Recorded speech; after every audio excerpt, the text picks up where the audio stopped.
Are you struggling to write your literature review? You're not alone. Many students feel overwhelmed when facing this task. Today, we're breaking it down into manageable parts. A literature review is essential for any dissertation or research project. It synthesizes existing research and shows where your work fits in. Let's dive into the structure: introduction, main body, and conclusion. First, the introduction sets the stage. It should explain the topic you're reviewing.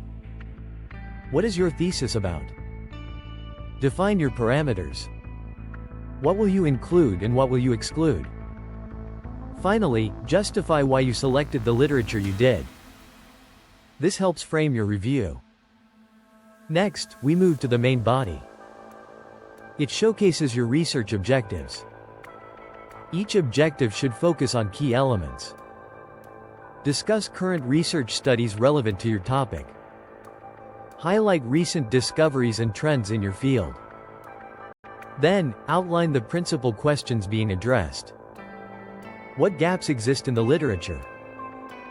Finally, explain the methodologies utilized in the studies you reviewed. This showcases your understanding of the research landscape. Now, let's talk about the conclusion. This section summarizes major agreements and disagreements found in the literature. What general conclusions can you draw from your review? Also, clarify where your thesis fits within this context. Remember, a strong literature review isn't just a summary, it's a critical analysis of sources. It identifies trends and gaps, building a case for your own research. To recap, focus on these key sections. Introduce your topic, clarify parameters, detail current research, and summarize key findings.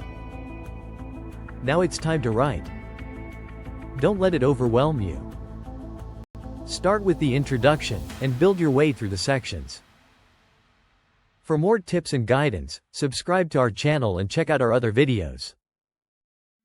Happy writing, and remember, your literature review is the foundation of your research.